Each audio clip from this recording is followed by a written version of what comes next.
జనవరి 22, 23 తర్వాత వరుసగా ఏకబిగిన మొదలు హరీష్ రావు గారిని, తర్వాత నన్ను, ఆ తర్వాత రాజ్యసభ మాజీ సభ్యులు సంతోష్ గారిని, తర్వాత మా అధినాయకుడు కేసీఆర్ గారిని వరుసగా విచారణకు పిలిపిస్తే మాకు అప్పుడేదో అనుమానం వచ్చింది.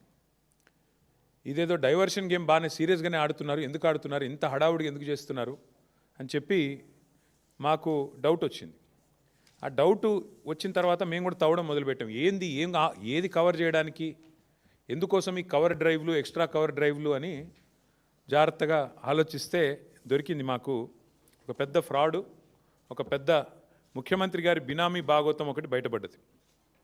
ఇది జనవరి 23 నాడు కేంద్ర ప్రభుత్వం అట్లాగే రాష్ట్ర ప్రభుత్వానికి సుప్రీంకోర్టు నోటీసులు ఇచ్చింది. కేఎల్ఎస్ఆర్ అనే ఒక కంపెనీ, ఇన్ఫ్రాస్ట్రక్చర్ కంపెనీ, ఈ కంపెనీ ముఖ్యమంత్రి గారి బినామీ కంపెనీ. కేఎల్ఎస్ఆర్ ఇన్ఫ్రా అనే కంపెనీ ముఖ్యమంత్రి గారి బినామీ కంపెనీ. నేను ఏదో ఊరికే అనట్లేదు, అది దానికి ఆధారాలతో సహా ఇప్పుడే మీకు చూపెడతాను. ఇప్పుడు నేను ఈ మాట చెప్పంగానే కొన్ని ఛానళ్ళు లైవ్ కట్ చేస్తాయి, అది కూడా నాకు తెలుసు, పర్వాలేదు. అయినప్పటికీ ఈ కేఎల్ఎస్ఆర్ ఇన్ఫ్రా అనే కంపెనీ ఏదైతే ఉందో దాని భాగోతం బయటపడి సుప్రీంకోర్టు నోటీసులు ఇచ్చింది కేంద్ర ప్రభుత్వానికి, రాష్ట్ర ప్రభుత్వానికి. వెంటనే మరి ఈ దివాలా తీసిన కంపెనీ ఏదైతే ఉందో 6,000 కోట్ల రూపాయల వర్కులు వీరికి దివాలా తీసిన సమయంలోనే, స్పష్టంగా నేను చదువుతాను, మీరు వినండి. ఏం రాశారంటే, center and Telangana get supreme court notice for KLSR Infratech's insolvency fraud. The company allegedly secured government tenders worth approximately rupees 6,000 crore during the insolvency period without the authorization of interim resolution professional.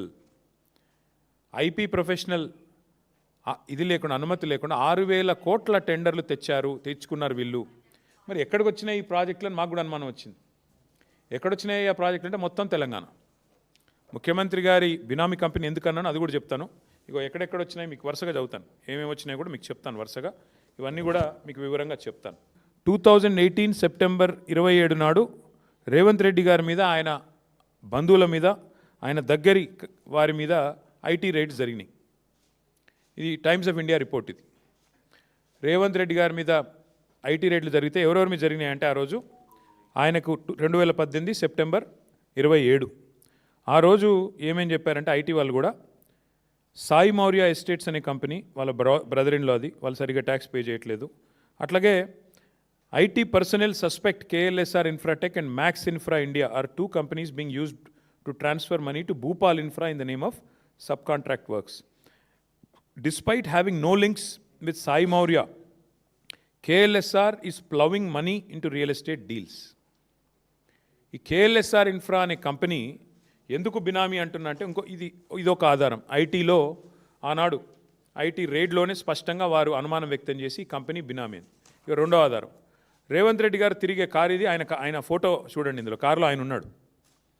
ఆయన కారు నెంబరు TS07FF 0009.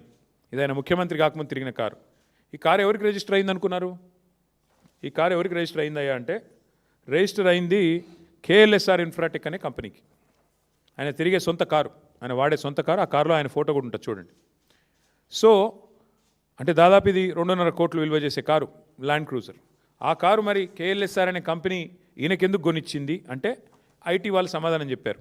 ఎందుకంటే ఈయన డబ్బులు అందులోకి ఇళ్ళకి వస్తూ ఉన్నాయి పెద్ద ఎత్తున. ఈయనకు సంబంధించిన భూపాల్ ఇన్ఫ్రా అనే కంపెనీకి అందులోంచి కేఎల్ఎస్ఆర్ అనే కంపెనీలకు వెళ్ళి వరుసగా మరి ఇట్లా డబ్బులు పంపుతూ ఉన్నారు, రియల్ ఎస్టేట్ డీల్స్ చేస్తూ ఉన్నారు.